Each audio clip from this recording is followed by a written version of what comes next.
Hello, this is Jeremy Webster with Collector's Maze, and I'm here with Frank James Bailey, the creator and writer of Turkana. How you doing? I'm doing okay. It's Turkana. Turkana. Turkana. That's okay. Oh, Some people get on it. That's okay. That's okay. So you just ended a pre-sale, didn't you? Yes, I did pre-sale. The pre-sale for my comic ended on April 15th, which was my birthday. Happy birthday.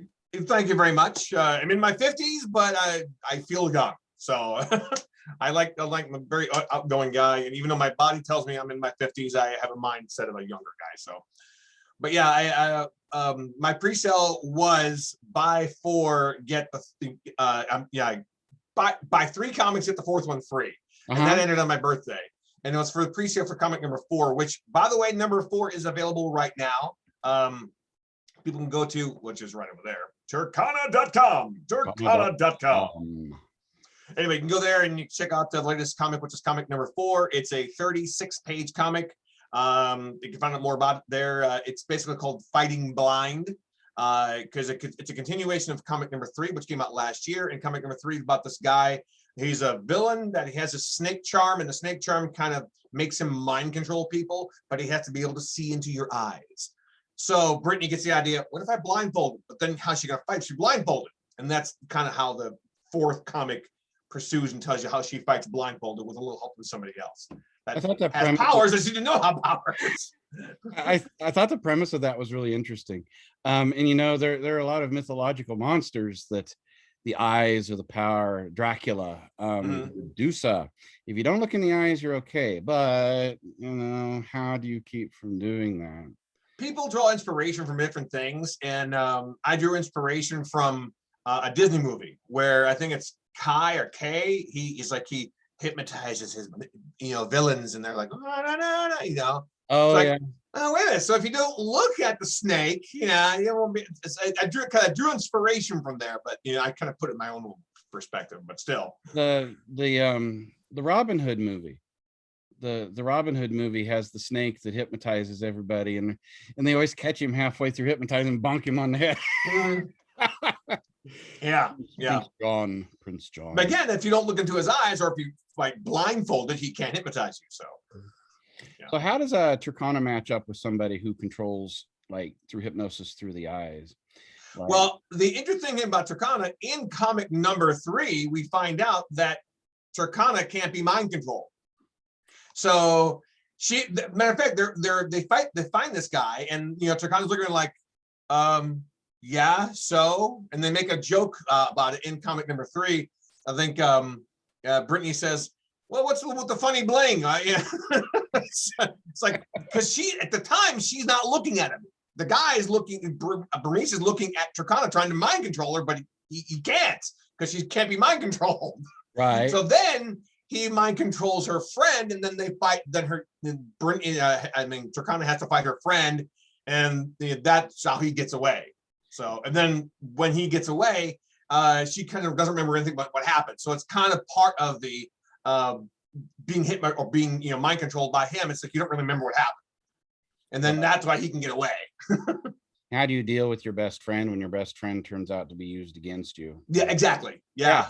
I mean, it's a trope that's been used a couple times, but I never used it in mine yet. So that was comic number 3 where you find out that. Which is an interesting conflict idea. One that we someone who plays Dungeons and Dragons. It's a fun one to pull on your players, particularly if it's like a spell and they can't actually control that character. So that can be a fun thing to get into. Well, the interesting thing is, in my world of Turkana and stuff, Brittany is a really good fighter. I mean, she can hold her own karate and martial arts and stuff. She often spars with Turkana, and they kind of learn fighting moves. But let's be honest, Turkana is a superhero. Yeah. So every time Turkana beats her, it's like you had to tie me up to beat me, right? So otherwise, I couldn't beat her. Sort of like a team up between Daredevil and the Silver Surfer. Kind of, yeah. So what's been keeping you busy? We had you on about 7 months ago, and time as it does pass, though in a pandemic, time is sort of, I think the Doctor Who term is wibbly wobbly. But what's been keeping you busy? Well, I keep the comics going because I'm always writing a new idea for the new comic. Like I've written the comic for comic number 5, which will be out in July. And then I'm also written for comic number 6, which that won't be out until next year. It needs some tweaks yet, but the idea is to keep the comics going. Because when we go back to, Comic-Cons, pardon me, when we start going back to Comic-Cons, I'll have a whole bunch of stuff on my table. Because in case you didn't know, the original concept of Turkana in my book started off as 3 illustrated novels. Let me pull this over here real quick, and I'll give you a little peek here. The illustrated novels are basically these. They started off as like books with lots of color pictures. Right. So, and I had 3 of these, and they were. I like the format, but to be honest, they weren't selling as much as I thought they would. So then I turned to comics, and this was the first comic book. And the comic book, there's like night and day difference. It vastly outsells the outsells the books. Okay. So I decided to keep the comics going. So I like to tell people when I pitch to people is, okay, it's the same world, same characters, new storyline with a new format. Makes sense. And so if you want to know how the whole thing starts and how she got her powers and where she come from and stuff, you got to read the first book. But I mean, I didn't want to start all over again with just comics. So yeah, new storyline, new format, same characters, same world. So how difficult was that to get into to become an independent publisher? I had to look into writing the books. To me was I like writing the books because I could expand more in descriptions with the words and stuff. And to me, I found that a little more easier going to I think it wasn't WordPress, but there's a couple other places. It's an affiliate of Amazon. I forget what it's. I haven't published a book in a while, so I don't know how it works. Like the print on demand stuff, like Lulu. Yeah, you see, you can go to this place, you get an ISBN number and that kind of stuff, and they give you one for free if you want to go through them. But again, I haven't published one through this company or through the Amazon publishing company in about 4 years. So, yeah. But yeah, that's how I originally started, and then I started doing the comic books. And I just went to a printer and just had them printed off, and then I went to cons, and that's how I went that way. But then I realized writing a script for a comic book is a lot similar to writing a screenplay. They're not exactly the same, but they're very similar. And I wrote screenplays when I was younger, like in the early 2000s. I learned how to write a screenplay from books by Sid Field. And I've written like 4 or 5 scripts. I've just never pushed them in the right direction yet, or tried to, go to Hollywood and say, hey, let me pitch this to you. I've been so concentrating on Turkana right now that I'm trying to focus on that first. Because I heard a long time ago that when Steve Jobs came back to Apple, he had said, he saw all these people, okay, one's working on a computer, one's working on this guy, one's working on this. They say, hang on a second. We got to work on one thing at a time, make that sound like the best thing ever, and then we'll work on the next thing, make that sound like the best thing ever. So yeah, I have lots of ideas. I have more screenplay ideas. I even have another idea for a really good kids book called The Moloch Powers, but I want to write the outline for it. And I might even have my artist now do the art for that one too. But again, trying to focus on Turkana first to make sure people know that.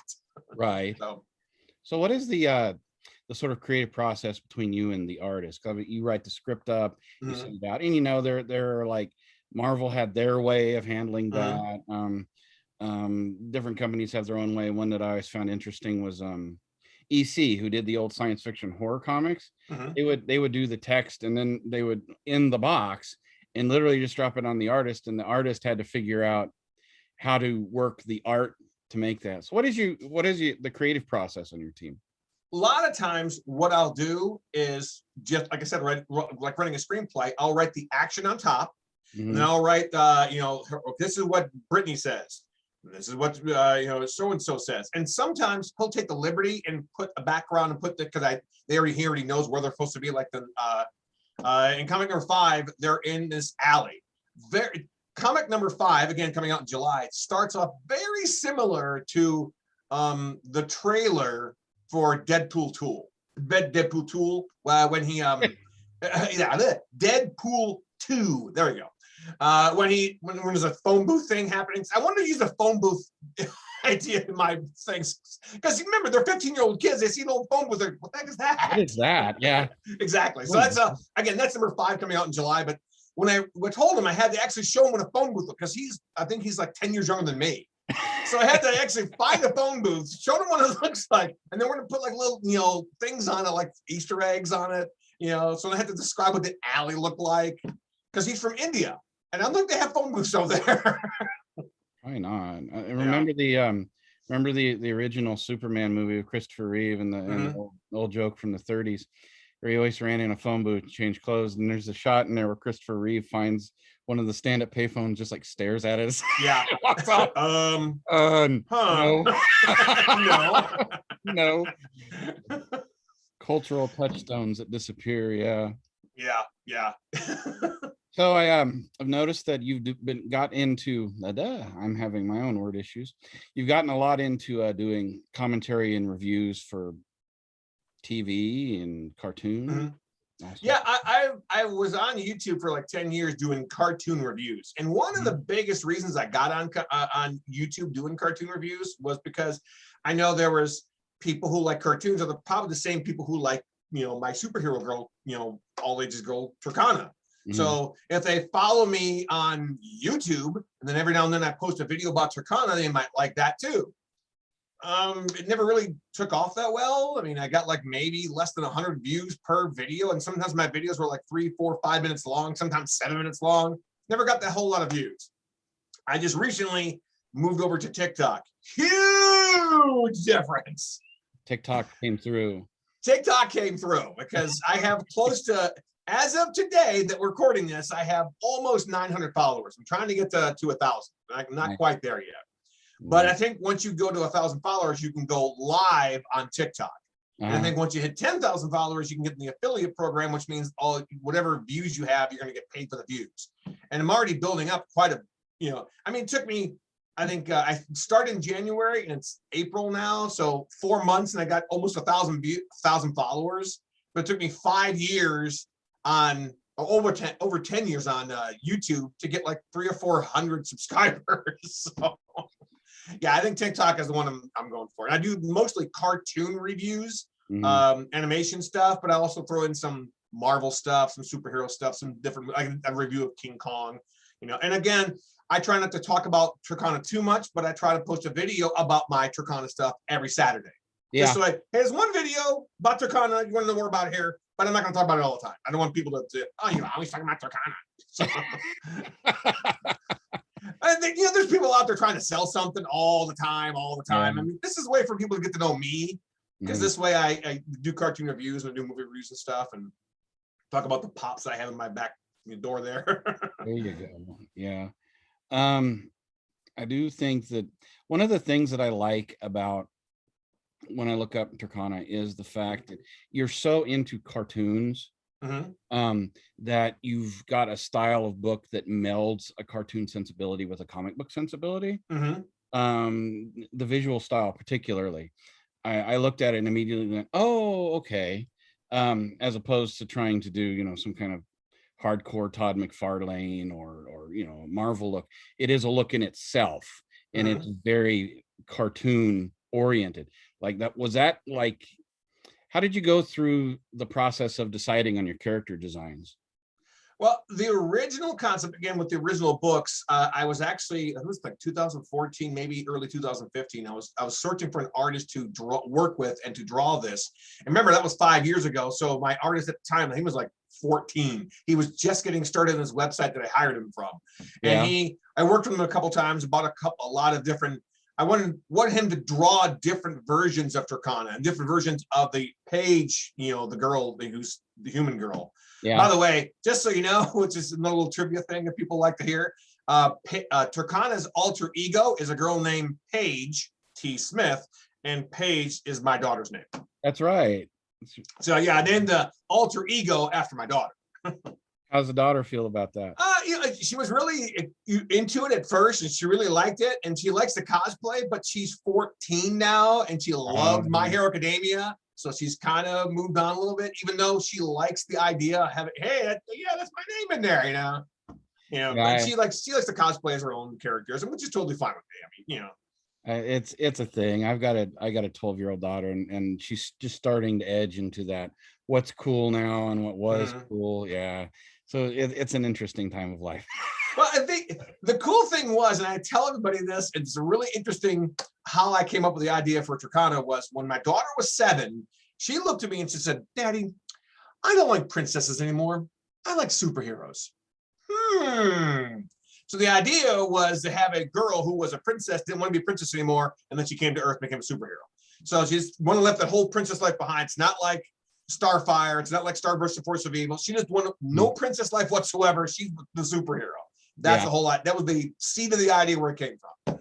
What are her powers? Turkana's powers come out as lightning bolts from her 3 fingers, but they're constructs. And I put rules in the constructs. Like Green Lantern can make just about anything he can dream of. Yeah. Well, technically, Turkana can too, but there's limits. The bigger the thing is, the faster it disappears. The smaller the thing is, the longer it'll stay. Plus, you can't make water or air. So she has to be really creative with her, like she can make a long stick to fight with. She can use the energy coming out of her fingers as like an energy blast to throw somebody back too, if you need to. But mainly it's to construct different things. Like in comic 1, she makes a shield to block this goop gun from this guy up in the air. So it's a shield. She makes these things really quick sometimes, or she doesn't make them quick, but she makes these different weapons to fight with. And one thing I'd like to make different characters with different opinions and different things. She doesn't like guns. Brittany doesn't mind using a gun if she had to. But yeah, and in the first book, Turkana was shot at with a gun. She used a thing and she almost died with it. So she doesn't like guns. But she has superpowers. What's she need a gun for? Right. Yeah. But yeah, Brittany, in the first book, I think this goop gun type of thing will. Brittany actually shot the guy who had the goop gun. And it's like, well, he shot me first. Fair play. Yeah, exactly. It's interesting though, because it gives a dynamic to the relationship that because it was like if you can deal with the dynamic. For example, they had in the what was it, the Matt Smith years of Doctor Who, he had the one lady, River Song. And she killed people left and right and everything else. And teaming that character with the Doctor, who is, I don't kill anyone, I don't use guns or anything else, was interesting, but they never actually dealt with the philosophical difference between the characters. They never actually ironed it out. So if you can take those two counterpoints and work them together, which is actually, and it gets a bit on a nerd thing, what I've kind of liked about the last 20 years, whenever they have like Punisher and Daredevil in the same book, they deal with their issues. Sometimes it isn't friendly though, but it is interesting to have that contrast, like and watch those characters work through it. Like, have you had to go through that with these characters?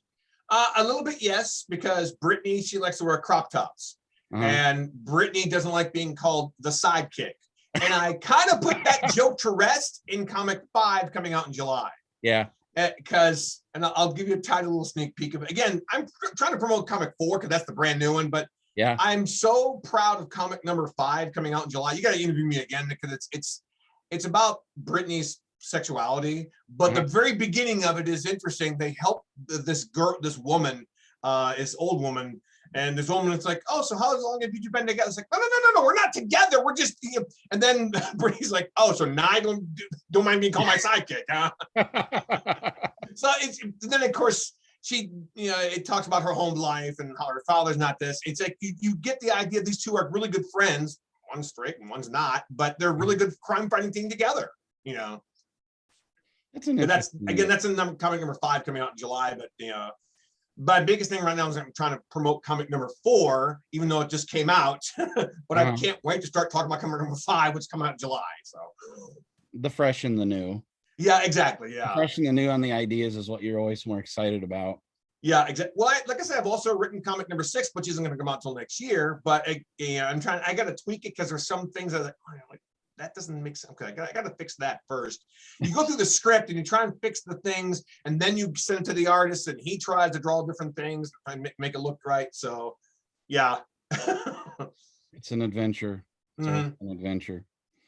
So you big on the con circuits, but the cons sort of got shut down with the pandemic. How you been making do since then? Well, I've been doing a lot of these type of things, which is the interviews online. Matter of fact, I done one a couple of weeks ago. I got one coming up at the end of April. There's one that I go to a lot every month. It's called CromCon. Again, this guy Pops, he runs this CromCon, and he does it every month. But he basically hosts, kind of like you're talking to me. And he goes, okay, then the next guy comes on. And then a half hour later, the next guy comes on. It's kind of like an online Comic-Con the entire weekend, like from 6 to 6, and then from 6 to like midnight or something. Wow. Those are how he does it every month. I'll never know, but he does it. And he talks to a lot of different people. So that's pretty cool. And I've been in it ever since last April. And that's one way of getting my word out. Plus another way, again, the TikTok videos, the YouTube, the social media like Facebook and Twitter and stuff. And I'm trying to make memes and, hey, I'm selling this new comic and that kind of stuff. But my first con will probably be late July, the Gem City Comic-Con in Dayton, Ohio. That's the first one scheduled anyway, unless something else pops up. But I think by that time we'll be pretty safe because it's late in the summer.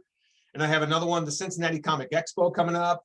There was one that was in May, but they switched it to October because they thought it might have been a little too early. Yeah. So they switched it to October. So I have a lot of them late summer, early fall, and I think by that time we should be okay. And I can't wait to start, getting out there and talking to people and that kind of stuff. So.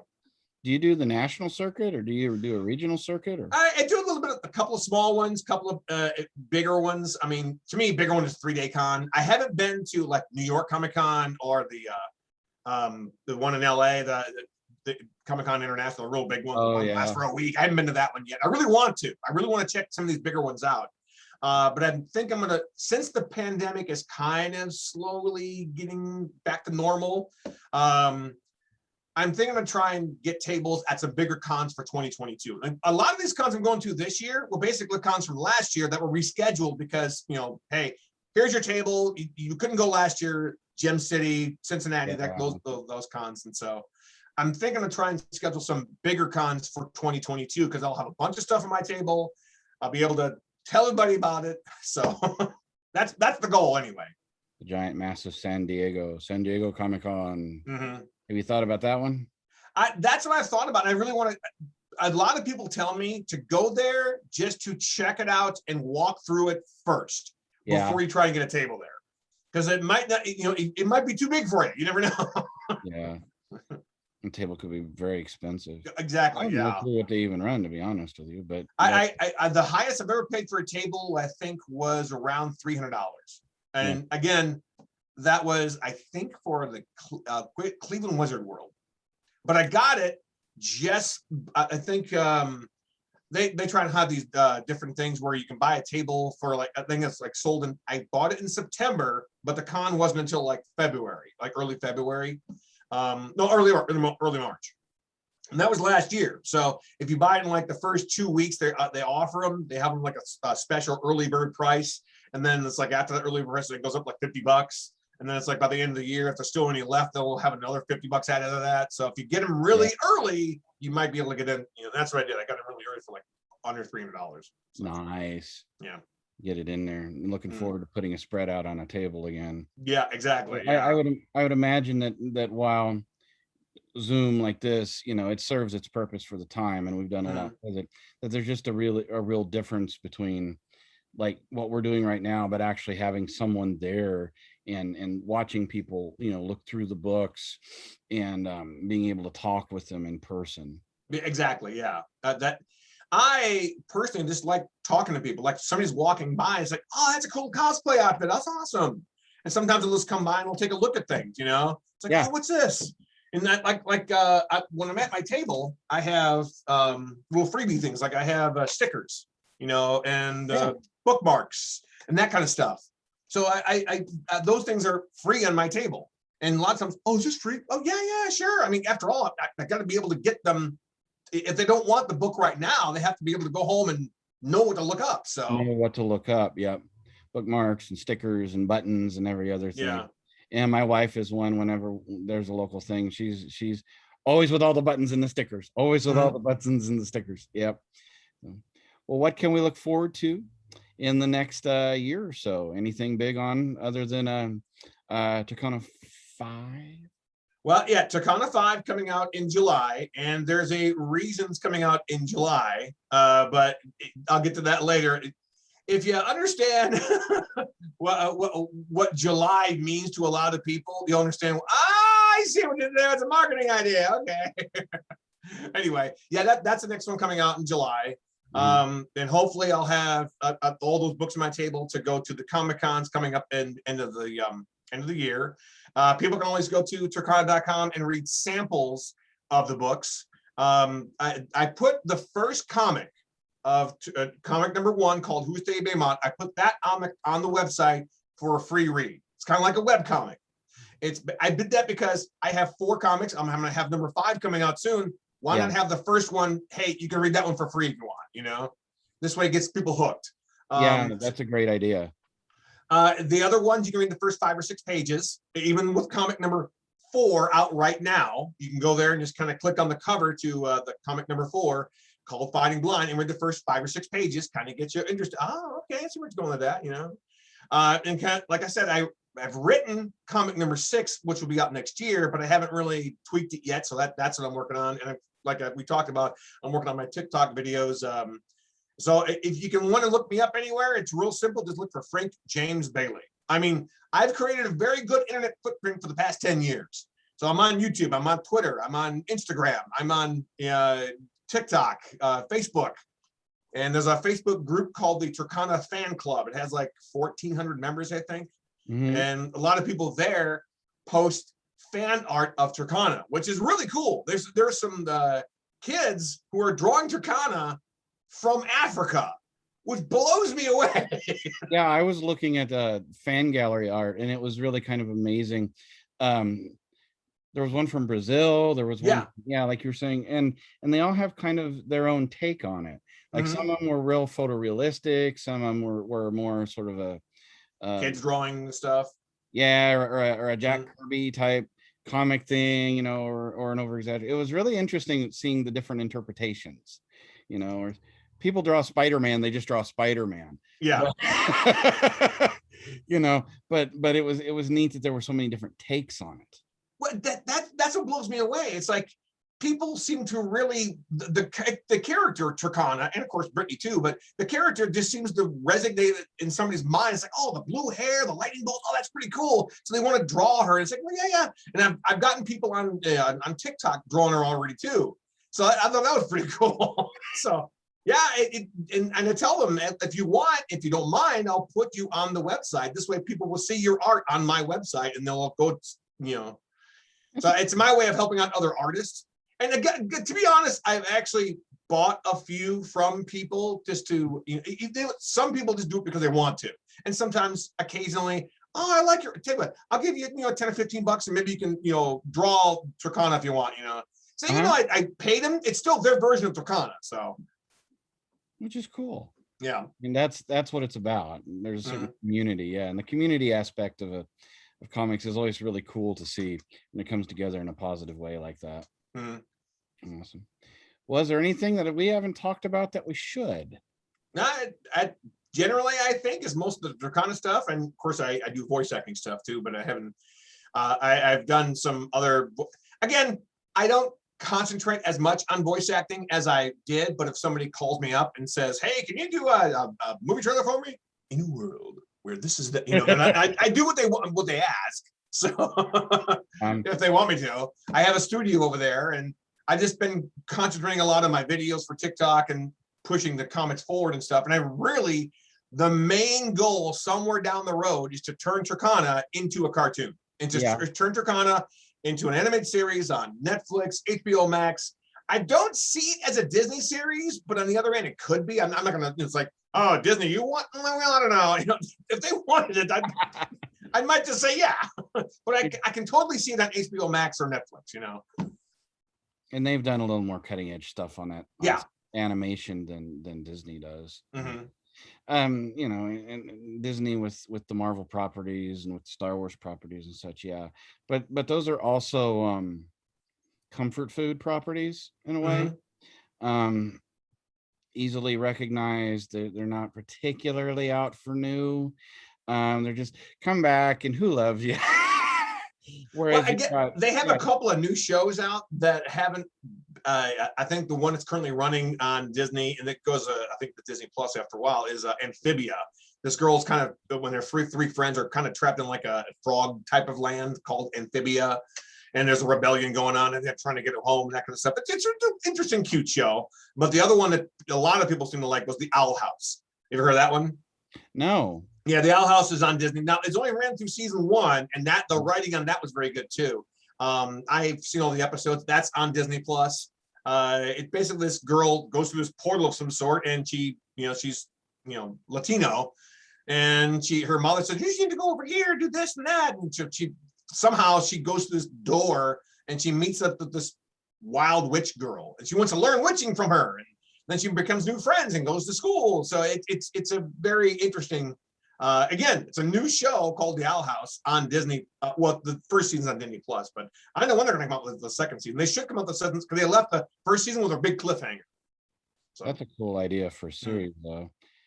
There've been a lot of, it's like there was a bit of an emptiness after sort of the Harry Potter mythology sort of dropped away. The books went away, this went away, but there was still a lot of interest in that sort of fantasy. And you notice a lot of the properties, particularly in the movies that they adapted, like what was there, the Golden Compass, although Golden Compass didn't last very long. No, that didn't last very long. The Maze Runner and some of the, and some of them did better than others. Obviously the Hunger Games did really well, highly dystopian, but none of them have been that knockout that initial Harry Potter was. Yeah, exactly. And there were a lot of failures along the way. City of Ember, but it's neat when they can take a property like that. It always seems like they put all the chips into a film, but the film costs $100 million to make. So if the film fails, it fails big. But you can do something as like an animated series on streaming, like and we were talking earlier about is it Invincible? Yeah, Invincible. Yeah, Invincible. I mean, they might drop that as a movie and it absolutely failed because it doesn't connect with the audience or it's too expensive or whatever. But just let it stay a cartoon and breathe on its native channel. Let it do its thing, and a lot of these properties take off a lot easier. Now I know that Invincible used to be a comic book in the early 2000s, and I think it was by Image Comics or maybe it was some, but I know it was a comic book in the early 2000s. And I saw these YouTube videos explaining some of the different characters and explaining how, even though it kind of spoiled a few things for me, it's like, I'm kind of seeing the cartoon doesn't exactly show everything from the comics. So I know there's going to be a different parallel there, a different version of it, but it's still very similar, Yeah. I think a lot of TV shows and a lot of comics do the same thing, There's very similar things. The names are the same. Most of it goes in the same direction, but not all of them. The Flash is another greatest example. I love the Flash, but there are so many things from the comics that aren't quite the same as what they're for, or vice versa. You know what I mean? Still a good show, though. That's such a weird property too, because it's Barry Allen, it's Wally West. Is Barry Allen dead? Is he not dead? Is Iris there? Is Iris not there? Does he travel through time? Does he just move real fast? They've done so many crazy things over the years with that character. It's like, so what do we include and what do we not? Like the Justice League cartoons, I think it was Wally West, and they go to TV and he's Barry Allen again. And you remember the 90s TV show with John West the Ship. Yeah, he's and which is the one I always think of, because he's not a kid, he's sort of like the comic book version. I remember, a little moody, but a scientist and all this. So some of that stuff is just so crazy. Like I had a Marvel Universe book that was like, because my son's big into the Marvel encyclopedia and stuff like that. He would read those end to end. Reading the entry on the Hulk is crazy. So he starts out gray, and then he turns green, and he's gray again, and he's green. Sometimes he changes when he's mad. Sometimes he changes when it's the moon. And then he married this person. Oh, but they're not married now. But I mean, and you read through it and you go, you know, for being about a 10-foot tall guy who benches 100 tons, this sounds a lot like a soap opera. And you can see the movies and TV shows kind of simplified, you know, made it easier. So they have to, yeah. I mean, it was Spider-Man's alien costume. He came from a planet while they're on another planet, and they get back, and it's like, exactly. You know, we can't really do that story. Yeah. Let's just say it fell in a meteor. That's a ticket. Yeah. Yeah. There you go. Yeah. Exactly. Oh shoot. Well, you got anything else for our viewers today? No, like I said, you can check me out on Turkana.com. Check out the samples of the comics. The current comic out right now, the newest one is comic number 4. It's called Fighting Blind. It's a continuation from comic number 3, which was out last year. So there's 4 comics out now. There's also 3 original books, and I also have some special covers available for comics 1, 2, and 3. Nice. They're $10, but they're just special limited edition covers. I only have like 50 of them made. There's also a couple of prints available as well. So you can go to Turkana.com and check it out. Check me out on social media. Like I said, I'm on TikTok, YouTube, Facebook, all that kind of stuff. Just look for Frank James Bailey. And trust me, if you Google Frank James Bailey, you're probably going to get Turkana. Because I'll post something all the time usually. So, which is a good thing to get. Yeah, I watched a couple of your TikTok reviews. I very much enjoy them. Well, thank you. Absolutely. And I think I'm pretty fair with the things too. I mean, I'm not like I can't stand this one, you know. Well, there are those people.